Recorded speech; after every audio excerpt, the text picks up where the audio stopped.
Pumalag naman ang ilang kongresista sa petisyon ni Vice President Sara Duterte sa Korte Suprema para harangin ang napipintong impeachment trial sa kanya. Tingin naman ng ilang mambabatas, hindi dapat makialam sa paglilitis ang Korte Suprema. Nasa frontline ng balitang yan, si Marian Enriquez.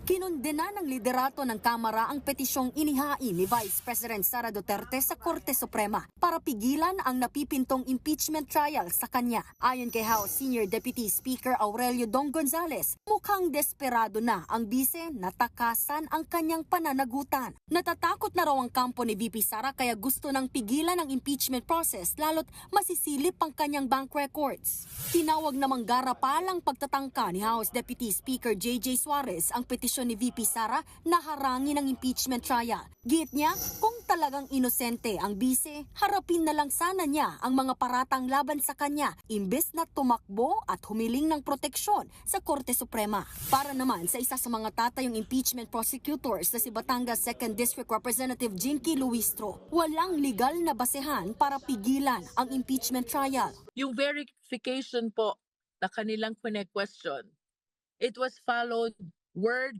for word as written in the rules. So, it is our humble opinion na there's nothing wrong with the verification.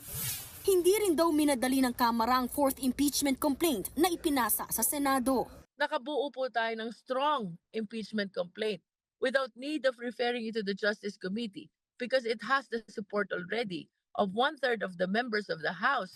Iba naman ang pananaw ni Iloilo 3rd District Representative Lawrence Defensor sa petisyon ni VP Sara. Naniniwala siyang hindi makikialam ang Korte Suprema sa proseso ng impeachment dahil isa raw itong political question.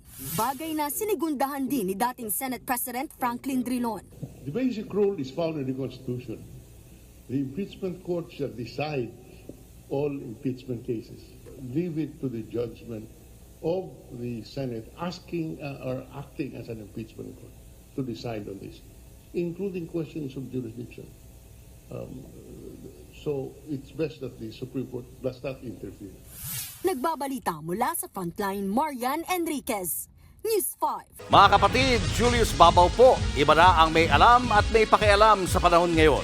Para sa frontline ng mga balita, mag-follow at mag-subscribe sa social media pages ng News 5.